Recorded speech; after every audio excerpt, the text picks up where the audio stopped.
series is designed to provide us with a deeper understanding of the founder's vision for AAAS and the contemporary state of Black studies, we believe that we can't adequately do so without understanding who the founders are as people, what drove and motivated them, and how their personal experiences influenced their trajectory as Black Studies scholars.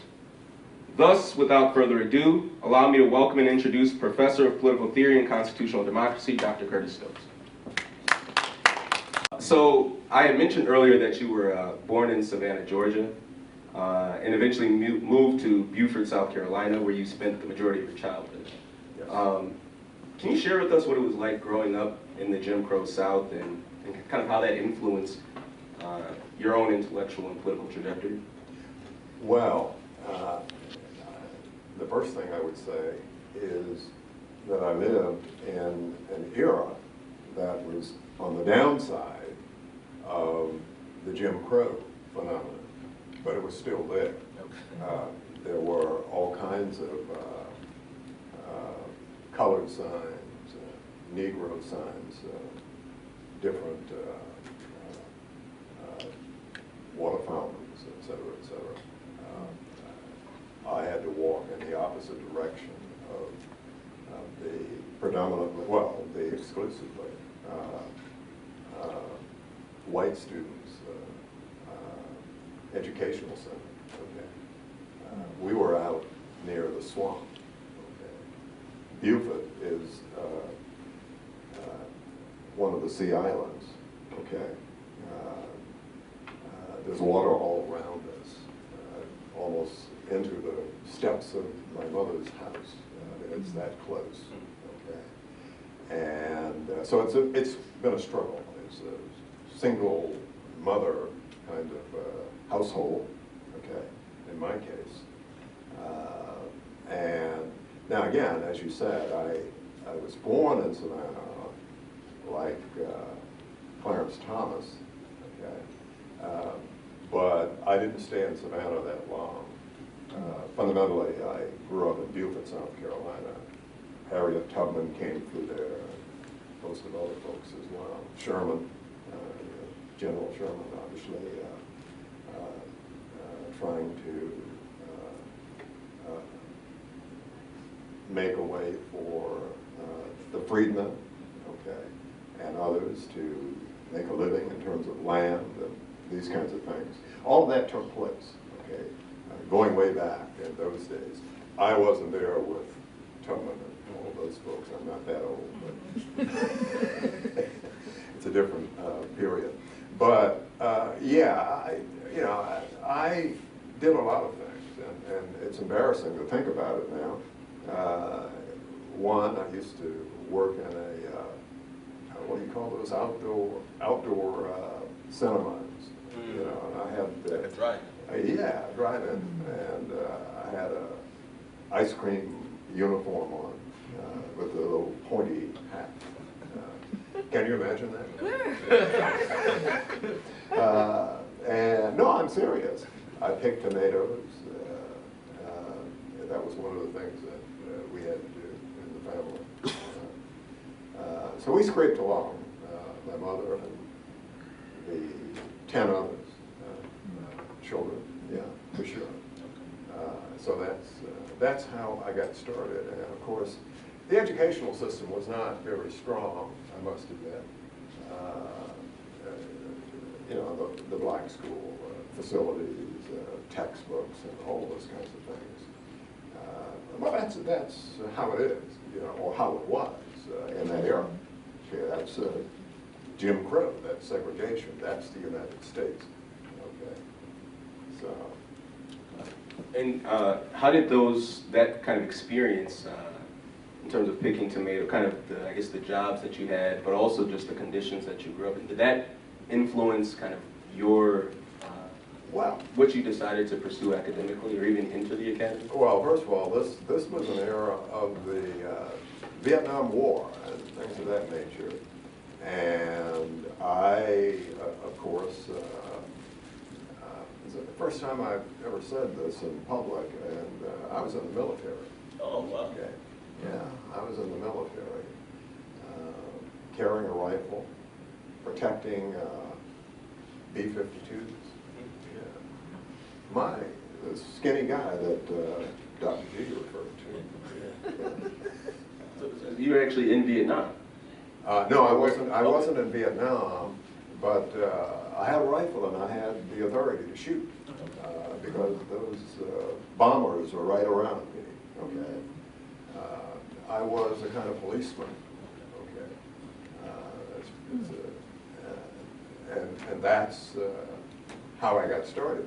Now, when I went into the military, and I'm going to take it further here. When I went into the military, of course, I began to dislike that choice that I took because I was trying to avoid death. Okay, I felt like joining the Air Force would save me. Well, it did save me in a certain sense. I wasn't killed. I didn't face what some of the Marines face and the Army troopers face, but I did face, I did use that moment to reflect. I was in the military when Dr. King was assassinated, and that was a moment for me, a really big-time moment. Okay, I began to change. I began to read more. I began to think about getting into a college. Okay, yeah, I did, and I was sent by the military to San Antonio, and there was a school there. It's called St. Mary's University. Okay, in San Antonio, Texas. It's a nice school, and I was very active in developments on that campus. That's where I got my undergraduate degree, St. Mary's University, towards the end of the 60s. And I was one of the few black students there, but everybody wanted me to, obviously, I became vice president of the student government. I was running the Black Student Union. Okay, I was writing articles for the Rattler, which is the newspaper on that campus. I was critiquing Richard Nixon back then, denouncing him. We're all together, Richard Nixon. So it's the way back. Nixon, of course, was effectively had a progressive strain in his politics, though, because the Philadelphia plan, okay, in terms of jobs and so forth, he launched that. Well, not him, but certainly the black staff within his administration, okay. And that is not always talked about when we talk about affirmative action. Yeah, exactly. So that's the start right there. And eventually, and I'm moving forward now from the South and the Southwest to the North, a number of academics around the country began to pursue black students, talented black students. And Cedric Robinson and a couple of other folks were going around the country looking for talent to show up in Michigan, okay, in Ann Arbor, okay. And I got on a bus, okay, and headed up north, and found myself with a t-shirt on, and in Ann Arbor. I got off the bus and people said to me, students and others, faculty in Ann Arbor said that why, it's cold up here. Are you coming out? I went up there with a T-shirt because I was in Texas, you know what I mean? And Texas, you know, the weather is all over the place. But yeah, so that's how I got started. And you know, in that period, I was all around the country, in North Carolina, this place, and rallies and demonstrations, etc. I began to read a lot, okay, Malcolm X, and all of those folks. And, so it's a growth process, okay, and you have to realize that if you really want to get ahead, you've got to have that knowledge. Hubert Harrison says, read, read, read. Anybody notice Hubert Harrison? There it is. Okay, you read it. You read him, and others. Okay, I'm just singling him out. Okay, but I started reading. Okay, and I read everything I could get my hands on. You've seen my library. Okay, I got a library at home. That size, okay, as well, okay. Dagbovie, Pero Dagbovie, Professor Dagbovie, has said to me that he wants to be the first to get into my office when I head south. You know, because he wants to get all my books. You know? And he was one of your students, you know? Yeah, Dagbovie was a student of mine early on. And we were pretty close, okay. We have a lot of conversation. There are a lot of students, hundreds and hundreds of students I've taught, well, you know, you're one of them, okay. You too, and others, okay. So yeah, that's how I got started. And then, in Ann Arbor, Manning Marable showed up there. Okay, he did. Manning Marable showed up there, and of course I've got to say some things about Cedric Robinson as well. But Manning Marable showed up there, and Manning invited me to join him for a period because he was at the University of Colorado at Boulder with a lot of other high-tech kinds of folks, and that was something that obviously was helpful to me as well. Now, in the case of the University of Michigan itself, because I spent a great number of years there, except for 1 year when I spent a year in France doing research for my book on Leon Trotsky. And by the way, well, I won't get into that right now, but Cedric Robinson and Harold Cruz, Ali Mazrui, I mean, all of those kinds of folks were in Ann Arbor, okay? Harold Cruz, I don't know how many people know Harold Cruz. He's passed away now. I think it was back in '89. And every day, he and I would walk across the street into one of those cafes on State Street, and we would just talk shop, okay? And he would try to school me and how to get forward, okay? Cruz didn't have a doctorate, okay? But and some of his colleagues in the history department went after him, okay? Went after him. This guy doesn't have a PhD and he shouldn't be in the Department of History, not that kind of distinguished department, okay, in Ann Arbor. But he outdid a lot of those folks in terms of his output, okay, academic output, okay. But back in the 60s and the late 60s, I should say, and the early 70s, a lot of universities were doing that, hiring, looking for talent, even if the blacks didn't have, obviously, a doctorate. Okay? So I think all of that comes in.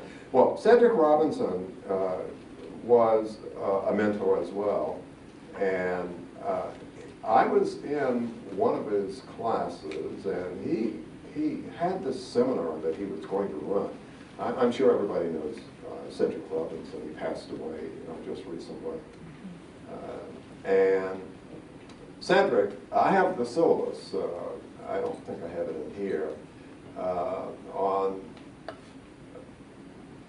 Black political thought. Okay, that was the title. He was a political philosopher.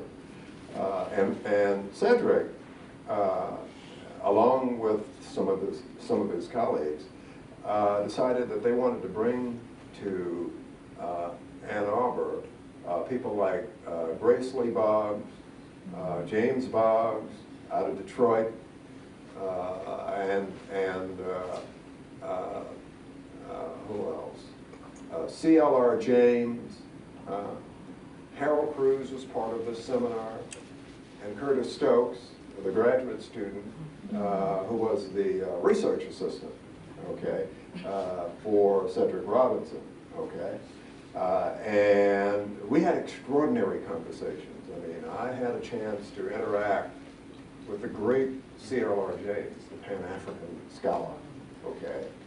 I mean, that's a wonderful experience. He lived right upstairs on State Street in a little danky little place up there, and I went up there, and he started pointing his finger at me a little bit.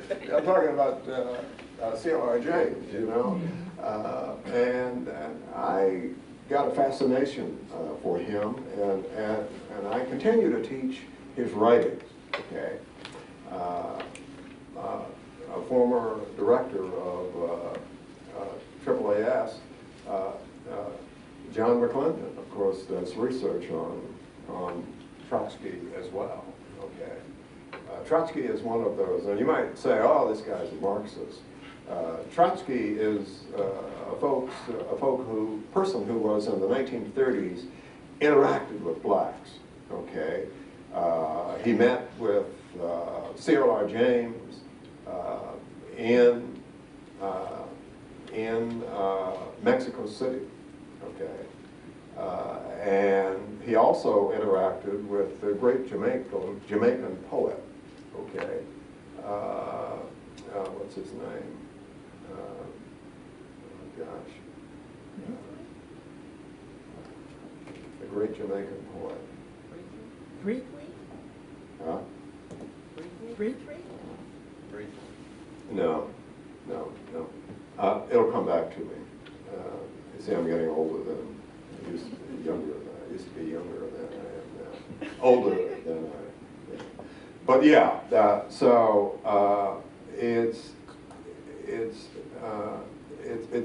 it's a wonderful.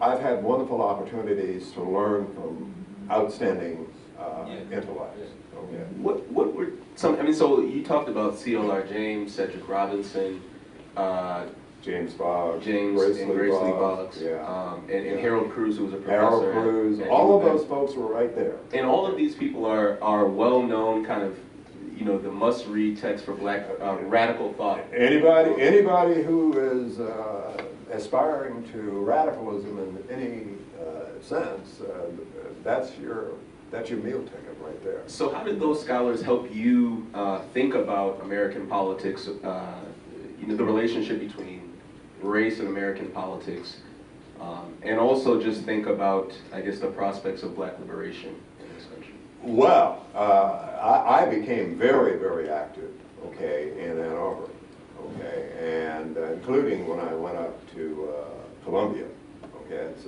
another moment as well, Columbia University. And I was part of BAM, okay, the second BAM, if you will, okay. What is BAM? Black Action Movement, okay. And we wanted to negotiate with the university president and others. We took over the administration building, okay. Some chain around it, okay. And Robin Fleming was the president of the university at that time. And he out-talked us, okay. I mean, it reminds me of some other folks on this campus here. You know? But Robin Fleming was a smart man in Ann Arbor, the president of that university. And we sat around the table and negotiated with him, and he swore up and down that he would do this and do that, and it all fell through the crack. But all of that inspired me, okay, to do more, okay.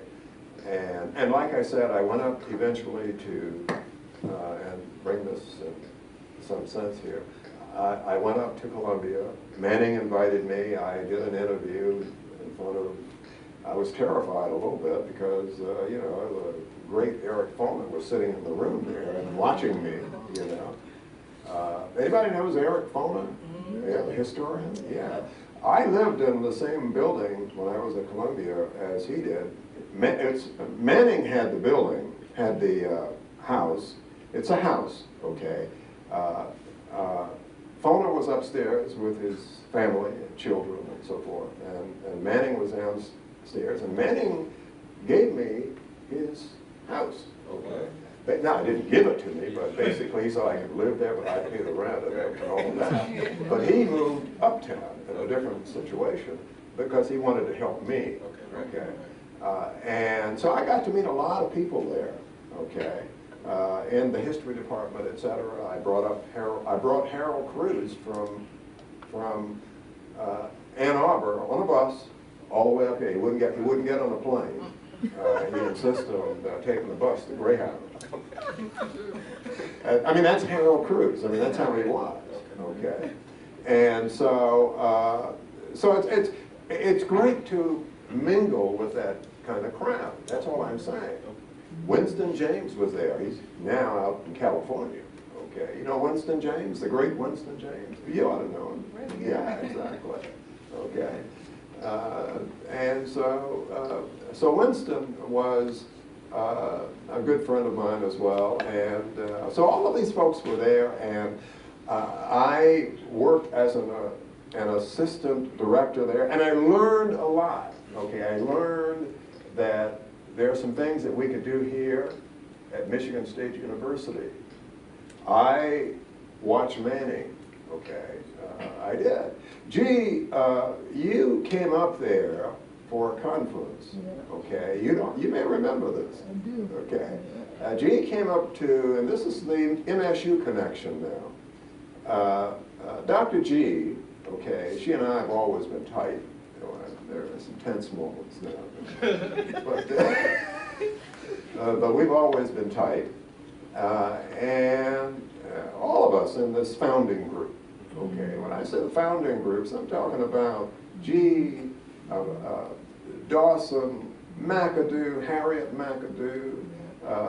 You know, those are the people I'm talking about. You know, and I was just a piece of that. You know, the small piece. You know. And so all the five of us were there, okay? You know, we started this thing, okay, early on, okay? And eventually it spread out, and we got added more and more people to our, what we're trying to do there, okay? But yeah, so Manning had some wonderful ideas, and G came up there to New York City, okay? And she came straight to me, okay? She recognized me right away. You know, we had something going on there at that moment. This was in the years 1993, 90, get the years mixed up a little bit. But in that period, okay, and I said, wow. Manning's, he was beginning to work on his Malcolm X project, okay, and I helped with the early design, okay, of the master's program at Columbia University. Okay, I wasn't there to finish it, but I was part of the early piece of that, and I taught there as well. Had some good students there. We have good students here too, but they had some good students there as well. in Columbia. I taught a course on black intellectuals and taught this huge class. But yeah, I walked in there and Eric Foner was there, and I gave this presentation on something that I thought I knew a lot more about than some of the other things. And I said, I talked about Leon Trotsky, okay? And I could see Foner was leaning back like that, you know. But in any case, all right, so I went back, and G helped to encourage me to do this. She says, Curtis, you have a lot of energy, and when we get back to East Lansing, and we did, we got back to East Lansing, and we began to have conversations, okay? The first person I talked to, okay, in terms of just someone to run something by, was Dr. Lee June, okay? Lee always had my back, okay? Sometimes I ran into trouble over on James Madison College. I was the only black over there for many years, okay? Now, of course, we've got a lot of blacks, all kinds of people over there, okay? People always laugh at me when I And you started working there in 1983? You started working in Yeah, I started working here at MSU in 1983. I drove up from Ann Arbor, and it was wonderful. I mean, obviously, MSU has a lot of resources and so forth. Unfortunately, a lot of it goes to construction and stuff out here like this. Anybody's going to read, see this? Yeah. I'm just kidding. We got your back. Yeah. But yeah, I got to know, and what I did was that there are several things. We had, and G may remember this, okay, there was something called the Midwest Consortium for Black Studies, okay? You recall that, G? Okay. This was a consortium of 4 institutions in the Midwest, okay? Of course, MSU is one of them. Another was University of Michigan. Another was University of Wisconsin at Madison. And the other was Carnegie Mellon University. Joe Trotter, remember? Nellie McKay, Craig Werner, remember him? Okay, all of those folks we worked with, okay. Who else am I leaving out? Wayne State. Well, Wayne State wasn't part of it. Later on.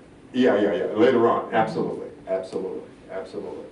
And we would all, what we were trying to do is to construct a kind of model that others might follow. Now, of course, unfortunately, it collapsed after 2 or 3 years or so, okay? We did get some money from Ford Foundation, okay? $600,000, okay? Yeah, I got it right here. Not the proposal, but all of us together contributed something to the proposal, okay? And each institution, now listen to what I'm saying, each institution of the 4 that I mentioned in the Midwest, those are really good schools, okay? Including MSU here, all of them, we're all part of this, okay? We had, you went to, you traveled with us for once or twice, I'm trying to remember. You may remember more than I do. Nellie McKay, we went to Wisconsin. They came here, okay. We never got to Ann Arbor. Well, I've always been there, but I mean in terms of this project here. And we also went to visit where Joe Trotter obviously is, which is Carnegie Mellon. We went there, okay, we went there as well. And so we went around, and we all were discussing ways to fund, okay, the Black Studies projects. And Darlene and I worked together on this proposal from the MSU perspective, and the others contributed as well. Then we just sent the whole thing into the Ford Foundation, and they bought it right away, okay, because we had some high-profile people, okay, who were at the center of this consortium, okay. And students got some of the money as well from the standpoint of, you know, in the early years of AAAS, okay. So that's one of the projects. And of course, the Race and 21st Century America Conference project is one of them. There are a whole host of things that we've been doing in this, on this campus. I've been involved with the Malcolm X Week project, essay writing contest back in the 90s, the Black History Committee with Dag Bovey and some others, Professor Dag Bovey and others. And so I think we've done a lot, you know, in terms of some of these things that we've been trying to do here. And I think part of it has to do with the kind of people that we have when we began to put together this project. So the first thing I did, I said I talked with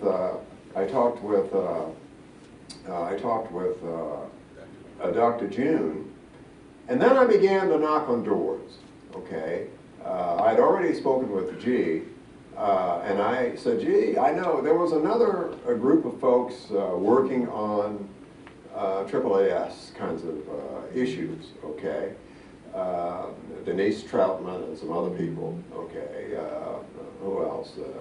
Going Randall. Randall was another, okay, and some others as well. And G said immediately, yes, I'm on board, okay, because I had to reach out to all of these people, okay, and they'll tell you that, okay.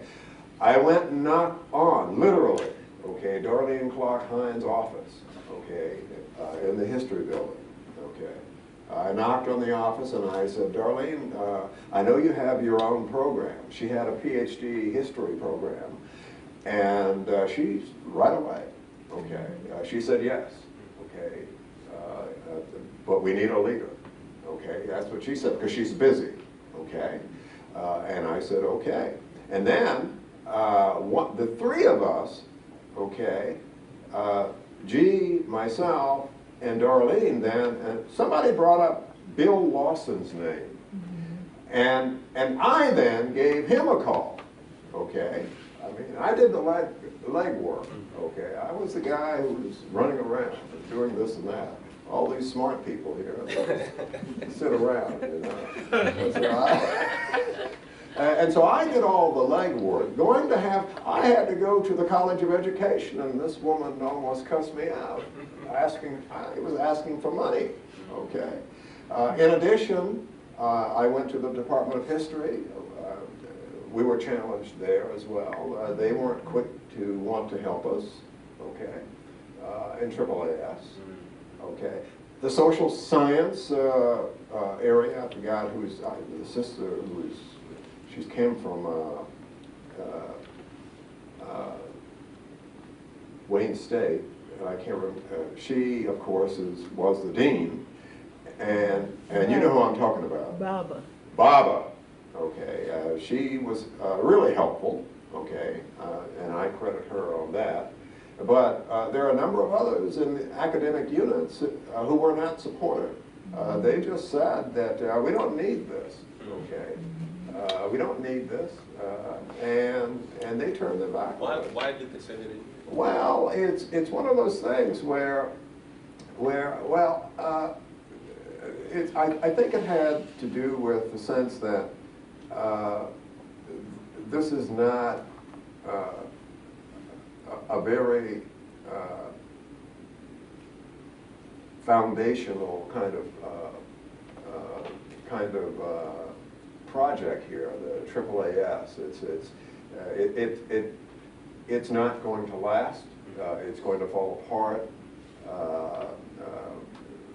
And of course, we're wasting resources that are going to be moved around. Okay. Look, I heard some of this. Okay, from a lot of people. Okay.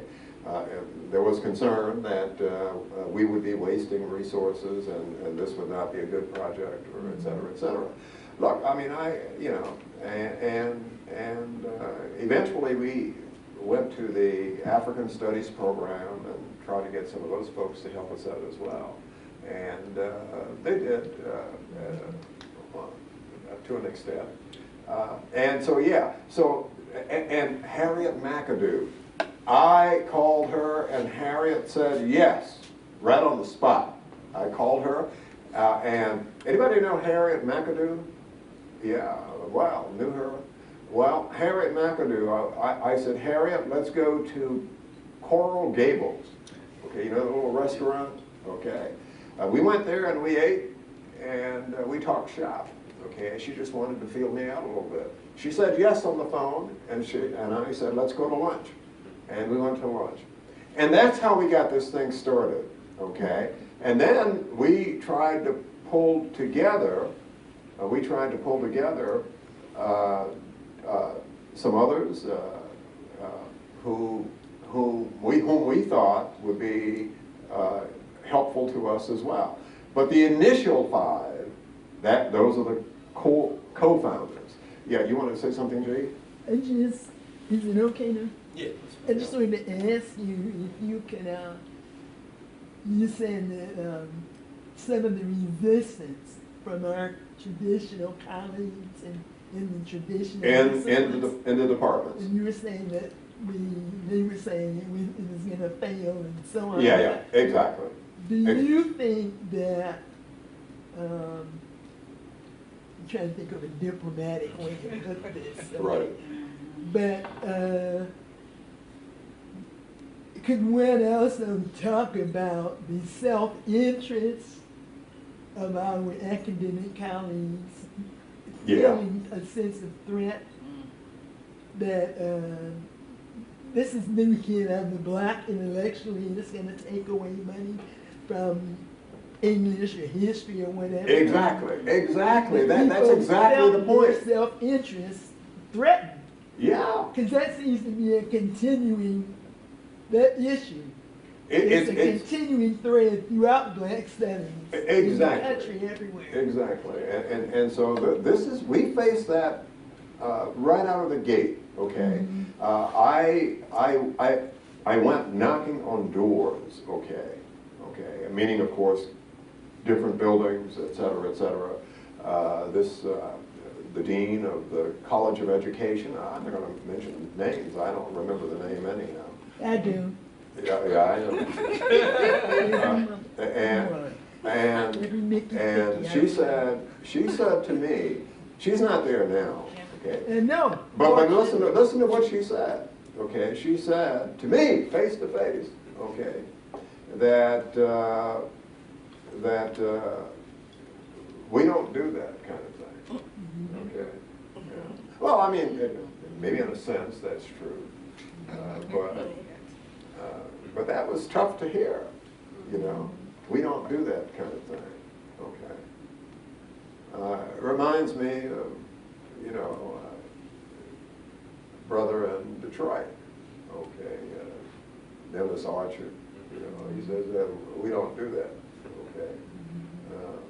Yeah. I was trying to get him to come up here and talk to people at one of our race conferences, and he refused, okay, yeah. But yeah, look. The former mayor of Detroit. Yeah, the former mayor of Detroit.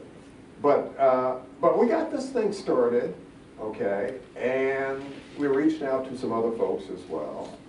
We kind of bridged the two groups, okay. I don't know whether folks read any of the documents in AAAS or whatever, but there were two separate groups trying to create an African American Studies program. Okay, I was working with Ruth Hamilton. Remember Ruth Hamilton? Mm-hmm. Yeah, exactly, and some other folks. And then on the other side you had, well, you were on the other side at that point with not on the other side, but On the less correct side. and we came together, okay, and you folks asked me, or invited me, to become the head of the planning committee, okay, and then eventually after that, the director, okay, I mean, that's how we got started, okay, and then we went to, well, obviously we looked at the money. I had all kinds of conversations with Luana Simon, Provost Luana Simon at that point. We had, seems like hundreds, it's not hundreds, but scores of walking lunches all over the campus here. She liked to do that, okay, a walking lunch, they called it, okay. She'd eat a sandwich while walking, and I'd be walking too, and we'd be talking. Okay, and I'm saying to myself, she's trying to get rid of me, you know. But she was very good early on, okay, and I don't know where things are now because I haven't had any recent contact with her. And she was very supportive, and she may still be. I just don't know. But she was very supportive of AAAS, providing initial funding, and we used some of the supplies and services money to give students, graduate students, money, and we did. And everybody had money. Now again, we had a smaller group, okay, maybe about a handful of people, okay? And so I think one of your students was the first graduate, okay? So we had all of that going on, and we had a nice committee, executive committee. Imagine an executive committee comprising Harriet McAdoo, Geneva Smitherman, Darlene Clark Hine, and Bill Lawson. Those are heavyweights, okay? And Stokes as the guy on the running around, okay, trying to make things work, okay? And so I can tell you this, and I don't know, I have a little document here. You gave it, you found it. This little document here, I remember this, Darlene wrote this. She was, Luana Simon was about to become, what is it, president? President of the university. And I'm going to read, some of you may have already read this, but I'm going to read a portion of it. Okay, we wanted initially an undergraduate degree, a BA. Remember that, G? Yeah. Okay, I mean, some of you probably read some of this stuff, okay? And here's what Darlene wrote, okay, in front of that crowd, okay? And I'll quote it, okay? Listen carefully. She, meaning Luana Simon, this is Darlene speaking, she listened attentively because we asked only for an undergraduate degree, which is how we wanted. Now, believe me, I was interested in more than that, but I was thinking that we'd have to work our way upwards, okay? But the provost, okay, Provost Simon then had other ideas, and we're eternally grateful to her for that. So here's what I'll read to you. She listened attentively, asked good questions, and gave every indication that the meeting was progressing, meaning the meeting that we had together. And here is what Luana says. You have set your aspirations too low. You should be asking for support to establish a PhD degree program in African American Studies. Let's have another meeting, Luana says, when you have that proposal ready, unquote. Isn't that what she said? Yeah. You were at the meeting. Yeah. Who else was at the meeting? The 5 of us. Larson Larson, and McAdoo? Heine, yeah. Larson, McAdoo, Heine, and me, the 5. That's right, that's right. And all the names are listed here, okay? And so we worked with her, okay? And we tried to work with the Board of Trustees, okay? And the brother wouldn't help us, okay? You know what I'm talking about. I'm not going to mention any names, okay? I will. Okay. One of the trustees, I'll just leave it at that, okay? He just walked away. He says, I don't have it, you know. And we paid for his dinner. We paid for his dinner. He's a millionaire. We paid for his dinner. Okay. But yeah, so there it is on that, and we never had enough money. Okay, as is the case today. Okay, we never had enough money, and we've always been in search of money. Okay, and one of the things and I'm going to end here. One of the things that I learned, and I got this from Skip Gates. Okay. And Professor Gates at Harvard sent me a letter, and he was appreciative because we were one of the first doctoral programs around, and Malefia Sante sent us a letter, and he thanked us as well during my term, okay, as a director, and in AAAS, and there were a couple of other people who contacted us, okay, thanking us. At that time, there were only about 4 of these kind of places, programs, and obviously they've percolated now. How many there are now? 20? You got about, yeah, exactly. And so the numbers have really grown, okay? But the funding is still a problem, okay, a lot of these places. Okay,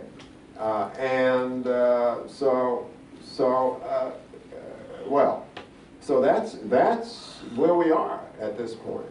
And my understanding is the program is well, I haven't been around the program lately. I'm going to try to get back in and do some teaching if anybody would have me. I have enjoyed teaching in AAAS, and we had a good class. Yeah. So, you all established, AAAS here, and originally envisioned it as an undergraduate major, and then after the conversation with then Provost Simon, you all created, went back, kind of thought about what a PhD program in Black Studies or in African American Studies would look like here.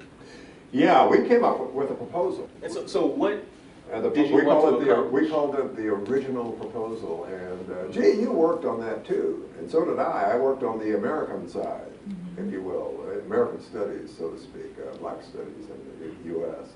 And some others did some other things as a part of that, and it was a group kind of project. Okay, Denise was part of that as well by then, et cetera, yeah. But yeah, you wanted to ask now. Yeah, so what were, at least for you, what were the goals, or what was your vision for the program in terms of what did you want the program to accomplish, and what kinds of students were you interested in producing? Well, I frown upon having a predominantly Afrocentric kind of model. Okay, I mean, that's not where I am. My head's not there. Okay, I know people are going to frown at me now, what do you mean by that? Well, I think that we should have multiple centers of thought, okay, in the program. Okay, I mean, that's the way I think about these things. Look, in a course that I teach in James Madison College right now, okay, well, not this semester, but over the times that I've taught it, okay, I understand black studies, okay, as being interdisciplinary. Okay, I mean, that's where my head is, okay. And if you look at a syllabus of mine, you're going to find in that syllabus politics, you're going to find history, you're going to find sociology, you're going to find economics, smattering of literature, okay. I mean, that's, look, history is the foundation of African American studies. And so you integrate those components and you interrogate, investigate, okay, the standing of the black or the African population on this globe, okay, in the intent of trying to find a resolution of those problems that we face. Look, over the past 5 decades, okay, you look at all the measures, you know me, okay, unemployment, okay. You go back to 1972 and bring yourself to 2015, okay. You take a look at the annualized unemployment rate put out annually, okay, by the Bureau of Labor Statistics. You know, I'm always going there looking for the numbers, okay, every year like clockwork, okay. They publish this document in early fall, okay. Well, between 1972 and 2015, okay, black unemployment only went under 10%, okay, when, by 7 times, pardon me, 7 times under 10%. White unemployment rate has never gone above it, okay, period. Okay, this is your government, okay, tells us that, okay, so I believe that, okay.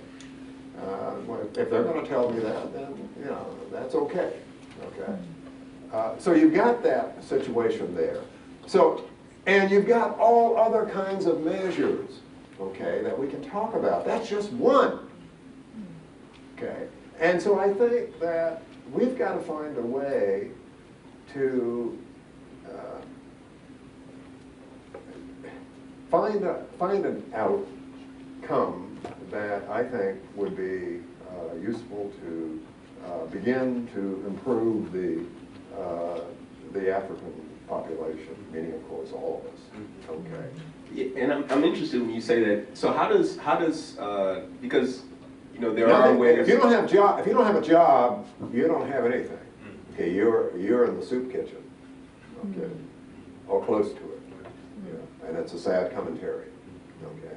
So, but yeah, go ahead and make your point. Yeah. No, I was just curious how you think about the role of Africa and the Caribbean and blacks outside of the United States playing into black studies in terms of how does black studies conceive of, you've talked about kind of the African world, the black world, how does it grapple with not only the experience of African Americans, but blacks outside of the country? Yeah, yeah, I mean, look, I think blacks all over the globe should be engaged on these questions, and I put this on my syllabus, okay?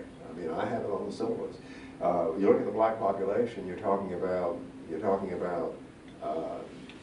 the so-called indigenous blacks, meaning those of us who were born here and all the rest of it, okay? Descendants of slaves in the United States and the South. I mean, look, I'm one of those too, unfortunately. So, I mean, that's where we are. And of course, we've got African-born blacks coming into the United States. We've got Caribbean-born, okay? Yeah. And so you got that mix there, okay? And I think perhaps early on, the folks coming in may have some concerns about the indigenous. Sometimes that is the case. Well, I'm sorry to have to say this, but it's true, okay? But over time, you get hit on the head enough by these, by the police. Everybody's black. No, I'm serious. I mean, that's how it goes. I mean, once you get out, look, I'm serious. Okay, you get hit on the head by the policeman, and you wake up and say, well, look, I guess I'm a Negro, you know, or a black. Yeah. You know me, I'm a little older than some people, and I say things coming out of the heart here. And, you know, I have a long history going back, well, you said 1983, you know, that puts me, you can add up the years and you know what's going on. I don't look at them, do I? Right. Am I right, G? Right. Oh, that's right. I look good, don't I? Yeah. You do. So, For a guy as old as I am. Yeah. Yeah, you gave my age. Yeah. you mad? Yeah, you did. But that's okay. All right, but go ahead, Nick. Yeah. But you see what I'm saying? I do think, though, that in all seriousness, I do think it's a good question, because obviously sometimes there's tension between these groups, okay? Look, there's been running battles, okay, in Miami, okay, between Haitians and this group, and that group, African Americans. Come on, let's talk. I mean, people know that. You can't hide it, okay? I don't hide it. I bring it up in class, okay, with the white students, the black students, Latinos. I mean, we've got to talk about these things. Now, I don't think it's as bad as I'm kind of suggesting here. I don't mean to suggest that it's overwhelming.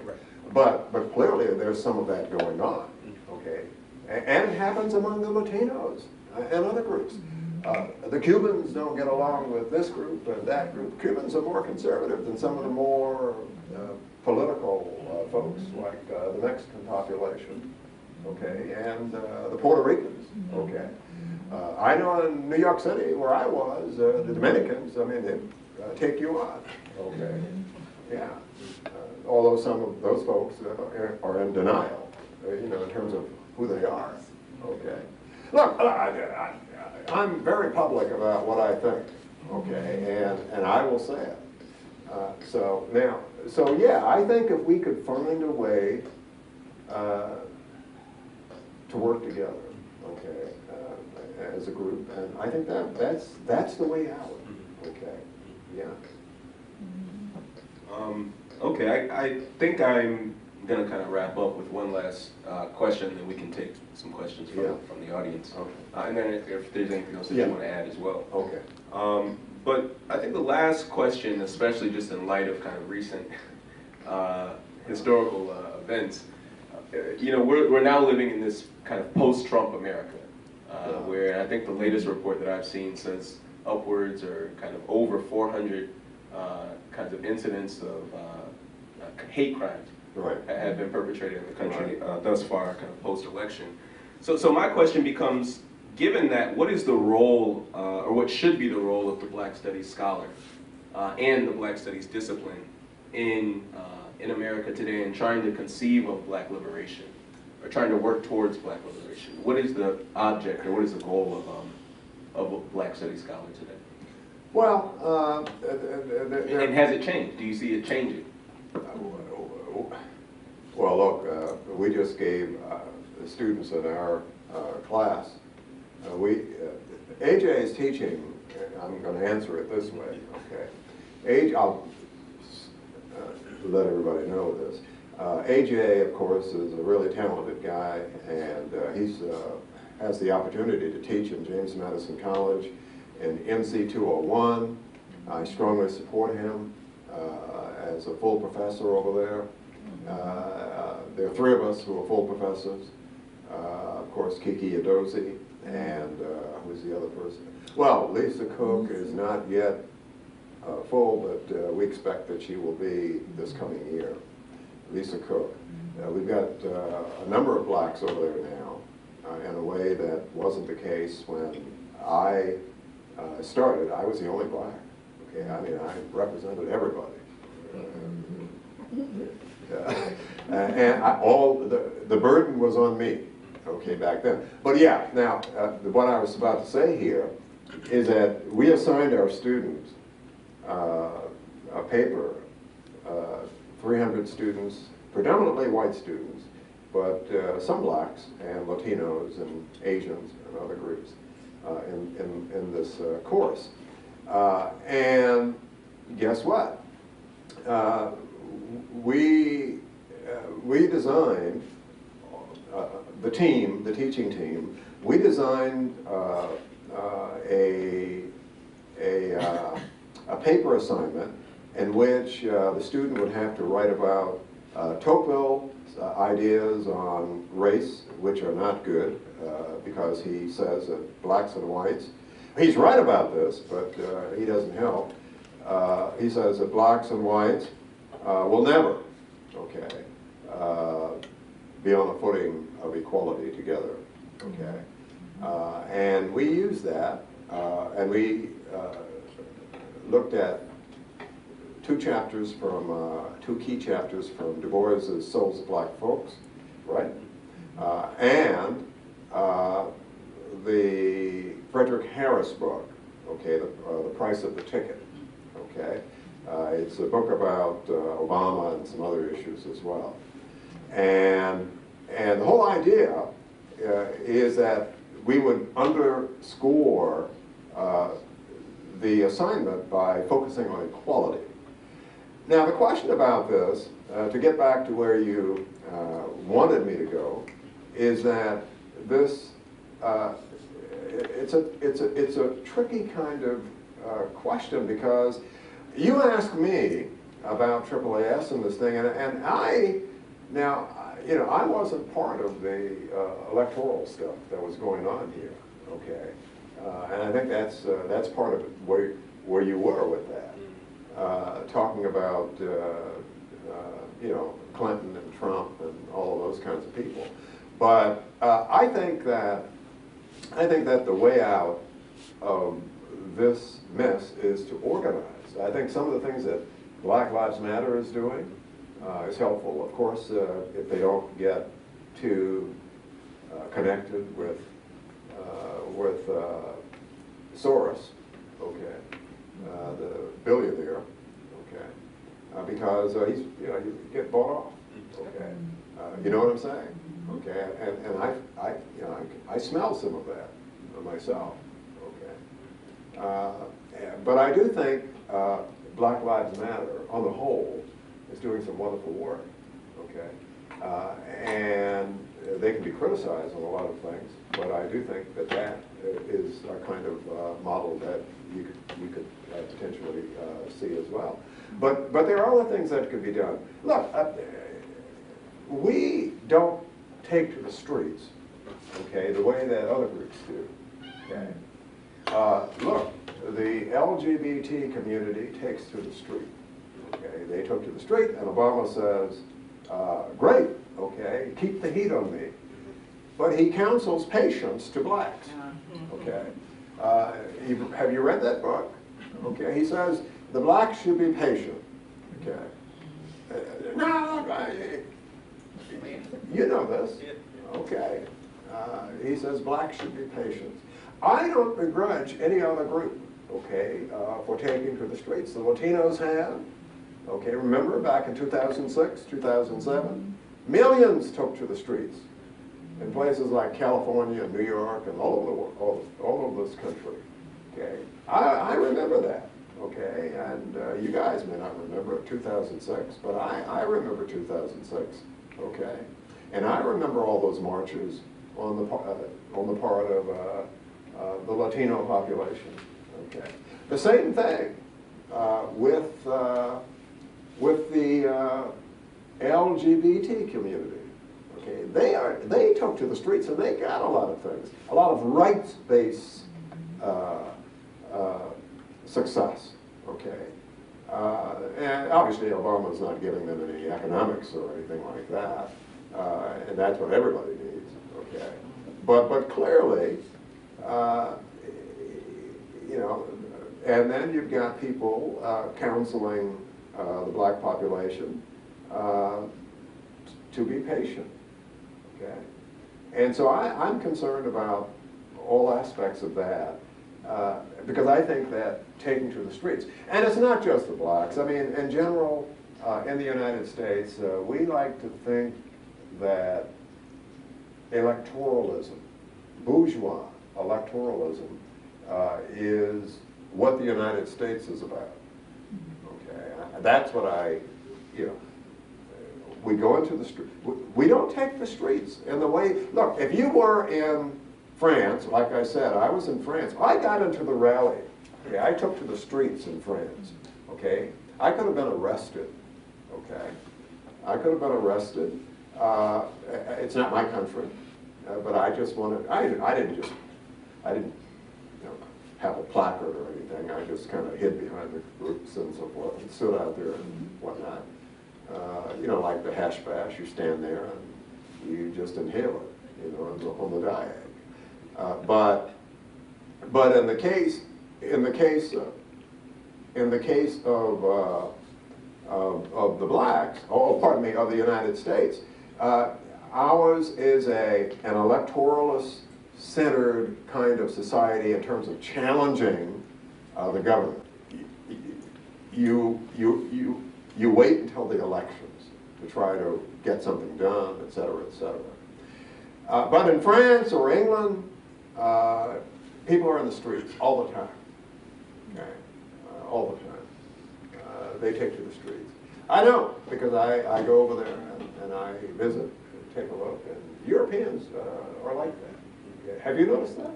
Yeah. Especially in France. Especially in France, okay.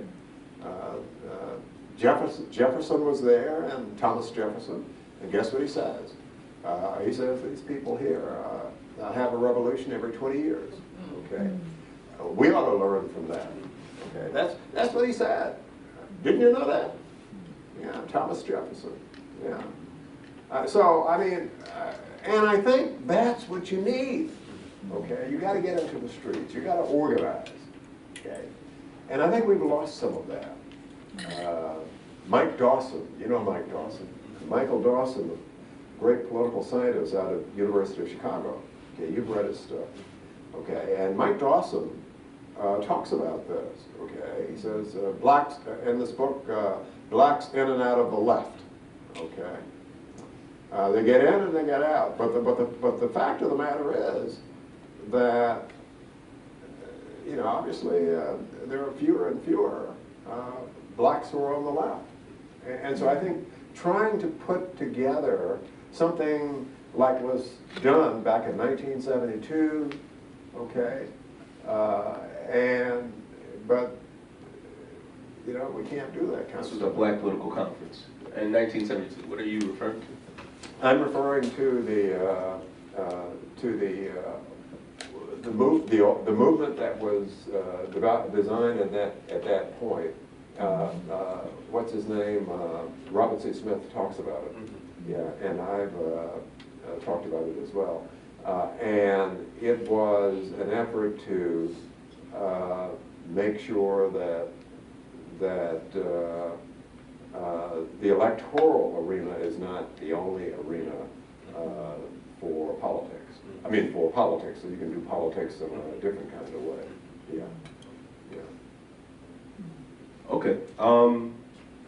Well, thank you. Was there anything else that you wanted to share with us? Just well, leave us with. Well, yeah, a lot of things, but unfortunately, you get older, you start falling asleep. But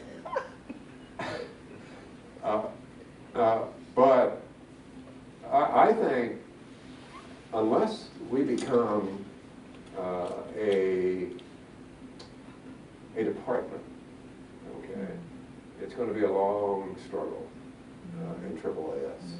Sad to say, I know you folks are trying to graduate and everything. And these interdepartmental kind of programs, I think they're problematic. Skip Gates said the same thing, by the way. He says, if you don't have a department, then you don't have anything. Okay. I think he's right. Okay. Now, There are some interdepartmental programs that are working, but it seems like we're closing shops here. I mean, obviously, the College of Human Ecology is gone. We had black folks in there, Julia Miller and a whole range of other folks working in that project. We had a Black Male Institute. That's gone. We had on this campus years ago, all of these things were on the campus. We had an urban affairs program. Of course we did. Okay, Joe Darden, good friend of mine. Everybody. Yeah, there you go. And so you've got all of these things and are gone. And the only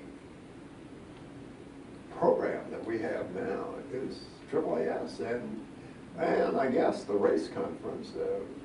What can that do? Okay. So I don't know how we're going to come out of where we are. I know you're thinking about what's going on in other parts of the country there, with what you just said, you know, about the groups out there. But until we get a department, and I know the students here have been agitating for that, because I remember that. Yeah, absolutely. Yeah. And gee, what do you think about that? I mean, do you think we need that? I mean, we do need it. You know that. Well, see, the I don't see it out here. look at the academy all over the country. Yeah. The resources are go to the departments. Well, that's not just here, but everywhere. Everywhere. So if a program isn't a department, it's outside the mainstream. Right. And it's distributed like a stepchild. If you don't have the power to tenure Yeah. and not tenure, Yeah. look out. Yeah. Okay, you think about that. That's how you think about it. You got to have the ability to tenure or not a faculty member. Okay, in James Madison College, we have that. Okay, in history, they have that, et cetera, et cetera, et cetera. But not AAAS. Okay, and other such programs. Yeah. Yes. Can I just ask you to, like, since we're recording it and stuff, just to explain for undergrads, people who are not in the academy, what it means, why it's important to be able to tenure or not tenure? Yeah. Well, tenure obviously gives you, potentially lifetime employment. Okay, that's key. Okay, you're not in a situation where you can just be offhandedly dismissed. Okay, that's key. There are other facets as well. You've got curriculum issues. Okay, and the curriculum belongs to the faculty. And if you have the kind of faculty that we have here now, if we had the opportunity to tenure, I think we'd be moving forward here in AAAS. I really, really do. What about you, G? Yeah, I agree, of course. Absolutely. Yeah. Because we'd be able to control the curriculum and how we design it, and we don't have to listen to some of these other folks. You know what I'm saying? You know what I'm talking about. Okay. So I think for undergraduates, as you asked, I think that they need to know that. Okay, and I don't know whether you guys are mobilizing undergrads in that, but I assume you are. But talking to them. Look, we should talk to them and explain what's at stake and let them make a determination. Isn't that right? Yeah, I mean, you don't want to take the lead on them. Yeah. So yeah, that's where I am right now. And when I read that piece from Gates, it was a nice little piece he wrote about tenured departments and interdepartmental places. And he says the other is not working. So he's dismissive of all of that. okay? Even though he sent us a congratulatory note, okay? It was being nice. I mean, I understand that. He was being nice, but he sent that note to us, okay? But he himself believes that if you don't have tenure, you don't have anything, okay?